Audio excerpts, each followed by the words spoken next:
¿Qué tal nuevamente aquí en la segunda clase de Cristología? Gracias por estar con nosotros. Espero que la semana pasada o el momento que tuviste la clase pasada haya podido darte un cierto entendimiento. Hoy vamos a dar un breve repaso, pero necesitamos continuar con algunos otros puntos importantes. Quiero que empecemos con una oración. Padre Celestial, te damos muchas gracias por tu Hijo Jesucristo, por habernos entregado vida eterna en Él y porque ahora lo tenemos a Él, somos parte de una familia tan hermosa y maravillosa. Y que podamos entender, Señor, una manera de defender la fe mucho mejor y poder llevar a otros a conocimiento tuyo, aquellos que tan lejos viven hoy de ti. Señor, estamos listos, dispuestos, con el corazón abierto y el oído atento a tu Espíritu, en el nombre de Jesús. Amén. Amén. Bueno, la primera semana, en la primera clase, hablamos sobre los nombres y títulos de Cristo. Y les dimos las evidencias de la deidad de Cristo. Y déjenme repasarlo. Número 1, y lo vas a ver en tu pantalla. Jesucristo es Dios porque la Biblia enlaza su nombre con la deidad. Y dimos algunos puntos sobre eso. Número 2, Jesucristo es Dios porque lleva títulos divinos. Número 3, Jesucristo es Dios porque posee atributos divinos y ejerce oficios divinos. Número 4, Jesucristo es Dios porque Él mismo afirmaba su deidad y acepta la adoración. Y lo último que vimos muy ligeramente cuando terminamos la última clase es Jesucristo es Dios porque los apóstoles confirmaban su deidad.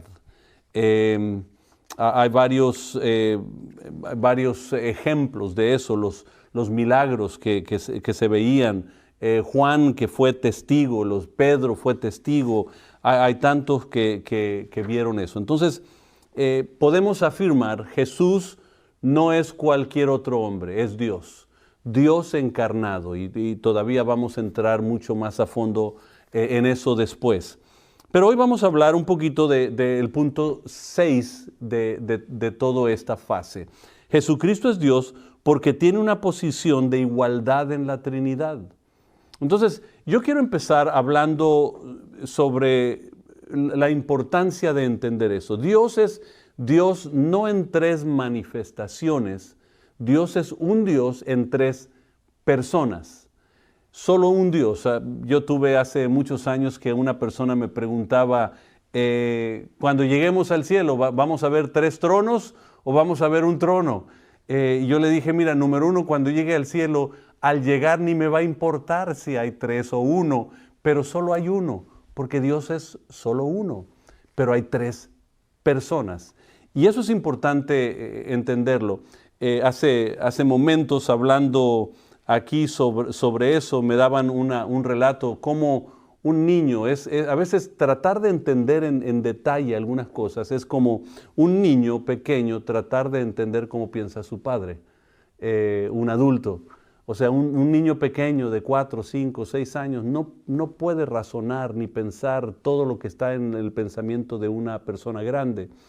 Nunca vamos a entender a fondo todo eso, pero si pudiéramos razonarlo todo, dejaría de ser Dios. Por eso Dios es eterno, eternidad. Yo hablando con un estudiante de filosofía en una ocasión, él me decía, la filosofía ayuda a razonarlo todo. Entonces yo le dije, a ver, vamos. Y yo le dije, no todo tiene razonamiento. Y me dice, todo. Le dije, a ver, razóname la palabra eternidad. Y se quedó pensando y me dice, bueno, es que soy nuevo en el estudio de la filosofía, apenas estoy aprendiendo. La realidad, hay cosas que son difíciles razonar porque no tienen comprensión, no importa cuánto lo tratamos de describir. Entonces Dios es un Dios en tres personas, Padre, Hijo, Espíritu Santo, pero es solo un Dios. Entonces, pero es importante poder defender la manifestación encarnada de Dios aquí en la tierra, que se llama Cristo.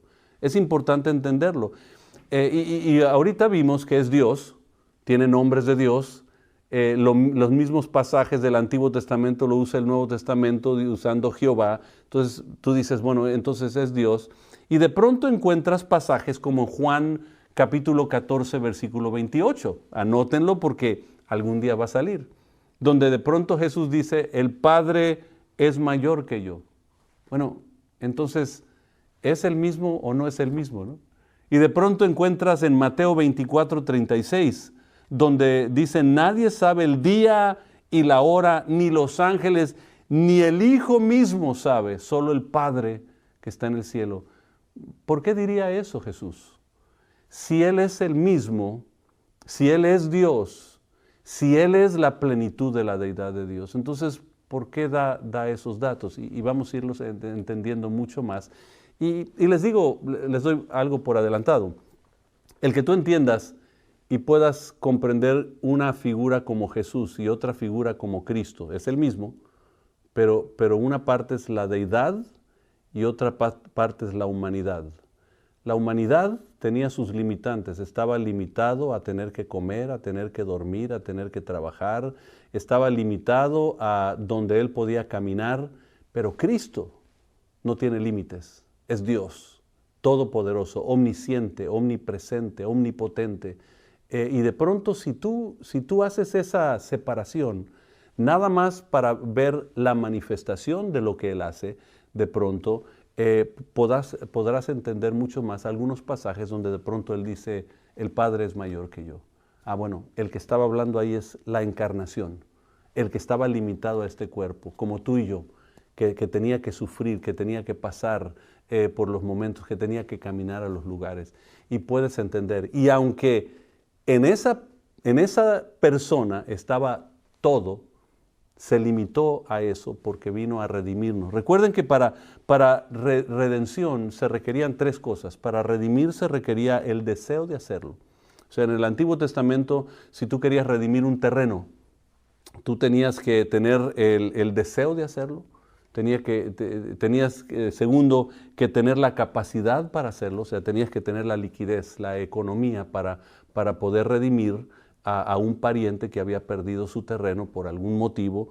Y tercero, tenías que tener el parentesco. Dios tenía el deseo de hacerlo, tenía la capacidad de hacerlo, pero no tenía el parentesco. Por lo tanto, Él tiene que venir a esta tierra, encarnar, tomar condición de hombre, dice Filipenses, y ahora en esa condición humillarse hasta la muerte y muerte de cruz. Por lo cual, Dios le exaltó hasta lo sumo y le dio un nombre que es sobre todo nombre, para que en el nombre de Jesucristo se doble toda rodilla en el cielo, en la tierra y debajo de la tierra, y toda lengua confiese que Jesucristo es Señor para gloria de Dios Padre. Entonces, ahora te da el panorama. Entonces, tú necesitas defenderlo. La otra cosa, antes de entrar a esta parte, tú tienes que, en la Biblia, como un estudiante de la palabra, especialmente en Cristología, que tú estás realmente estudiando una temática de apologética. No solo estamos estudiando, así fue la vida de Cristo, aquí comenzó, este milagro hizo, aquí murió, aquí resucitó. Ese es su tiempo aquí en la tierra. Pero estamos estudiando cómo defenderlo. Tú tienes que buscar dos cosas. Tiene que haber evidencias internas, las cuales estamos dando a ustedes, pero también buscar evidencias externas. O sea, porque hay mucha gente que va a decir, es que yo no creo en la Biblia. Entonces, ¿qué le vas a decir? No puedes usar la Biblia para defender tu fe, porque él no cree en lo que tú le estás diciendo, él no cree que tiene veracidad. Por lo tanto, entonces necesitas usar evidencias externas. Por ejemplo, Tácito, 116 años después de Cristo, escribió sobre Jesús. Plinio el joven, hijo de el viejo, y por eso le decían el joven, Plinio, 100 años después de Cristo. Josefo, historiador judío. O sea, los otros romanos, este judío, o sea, todos escribieron datos de Jesucristo. Entonces, hay evidencias externas que tú puedes usar para defender la fe en Jesucristo.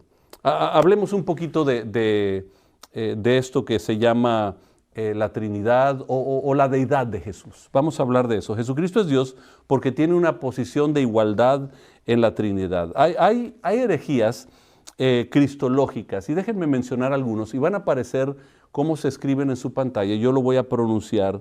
El primero es los ebionitas.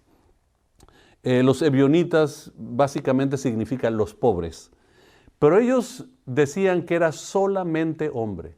O sea, no había una deidad en eso, que él solamente fue un hombre, hijo de José y María, básicamente. Pero era una persona que observaba muy bien la ley, que era una persona que tenía capacidad para hacer cosas extraordinarias.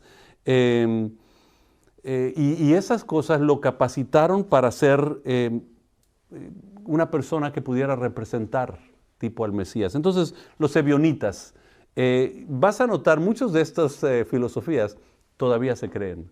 Están los docetas que realmente creían ellos que todo es espiritual y no hubo encarnación.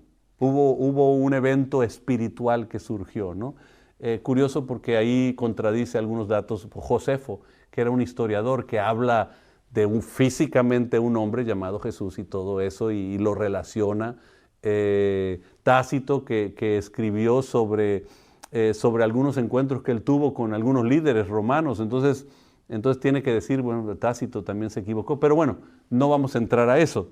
Pero también están los serintianistas, bien difícil pronunciar eso, serintianistas, que viene siendo básicamente Cerinto era un gnóstico del siglo I, y sobre lo que él creía se desarrolló una creencia, que Jesús era solo hombre y el Espíritu vino sobre él en el bautismo. Y cuando viene sobre él, ahí cambia todo. Como si no fuera eterno el Señor y no estaba con el Espíritu. Sin embargo, él establece eso. Una fuerza poderosa llega sobre él, el Espíritu Santo, en el momento del bautismo, y lo dejó de nuevo cuando fue crucificado, ¿no? Por eso pudo morir, ¿no? Está el monaquismo. El monaquismo dicen que es nada más una de 3 manifestaciones, no persona, sino manifestaciones, que es muy distinto. O sea, de pronto es Padre, de pronto es Hijo y de pronto es Espíritu Santo, pero no puede ser lo mismo los 3. Entonces, cuando Jesús está orando al Padre, ¿a quién está orando? ¿Cuál Padre? Si Él era el Padre, Él tenía que haber orado a sí mismo. Pero el monaquismo de pronto establece eso y trata de convencer a la gente de eso. Está el arianismo. El arianismo es, el verbo no es igual al Padre porque es creado. Entonces de pronto tú ves a testigos de Jehová que creen eso, es una creación nada más. No una encarnación, sino una creación. Entonces eso viene del arianismo, más o menos 318 años después de Cristo. Está el apolinarismo. Lo divino y lo humano no coexisten. Entonces es uno u otro, pero no hay una coexistencia. Es 100% hombre, pero ya no es 100% Dios. O si es 100% Dios, ya no es 100% hombre. Entonces no hay una coexistencia. Está el nestorianismo, que negó la concepción sobrenatural. O sea, no creen que el Espíritu Santo vino sobre una mujer y pasó. Entonces tienen que venir otras teorías con eso, porque no puedes dejarlo ahí porque sí nació. Está el monofisismo de physis, que significa naturaleza. 2 naturalezas, pero la espiritual afectó a la natural, que había 2 naturalezas, espiritual y natural, pero una afecta a la otra y por eso él puede hacer ciertas cosas. Está el monotelismo, son 2 naturalezas, una sola voluntad, la espiritual. Entonces, pero eso contradice. El León empleó 4 palabras claves para describir la naturaleza de Cristo. Estas necesitan tenerlas, por favor. Inmezclables e inalterable. Segundo, indivisible e inseparable. Esa es la realidad de Cristo. Hay naturaleza humana y hay naturaleza divina. Y son inmezclables e inalterables, pero también son indivisibles e inseparables. Y eso te dice algo mucho magno de eso. El adopcionismo también. Son dos hijos en uno, uno engendrado y el otro adoptado. Entonces de pronto herejías modernistas también que se empiezan a desarrollar. La herejía modernista básicamente empieza a negar todo lo sobrenatural y cualquier razonamiento que haya en eso, ¿no?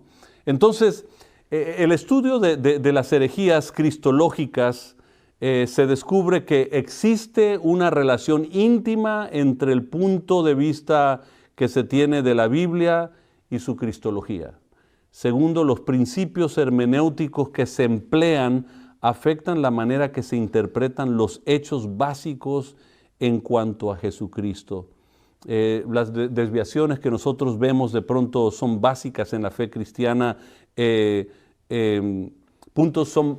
puntos son básicos y por eso se desvían. De pronto no es 100% uno y 100% otro, es uno u otro, o de pronto lo que pasa es que todo fue espiritual, no hubo nada natural, y de pronto ves todo eso y lo vas a ir viendo en muchas religiones. Importante conocerlas porque tú vas a tener que defender la fe. La fe cristiana se basa en Cristo. Entonces, para defender tu fe no necesitas defender lo que tú crees en otros puntos, necesitas defender a Cristo. Entonces, el defender a Cristo, el poder enseñarles que esto es una realidad, Él sí vino, Él sí murió, Él sí resucitó. Cuando llegas a esto, puedes entender algo muy fuerte y puedes defender tu fe. Déjenme terminar esta clase con este relato. El otro día estaba con Josh McDowell y me estaba contando cuando su hijo, que ahora es una apologeta muy de la Universidad Biola, muy respetado, y dice que de pronto a los 13 años llega con él a su casa y le dice: papá, la verdad es que ya estuve pensándola y no creo en Dios. Y Josh le dice: qué bueno, hijo, qué bueno, emocionado le dijo eso, qué bueno.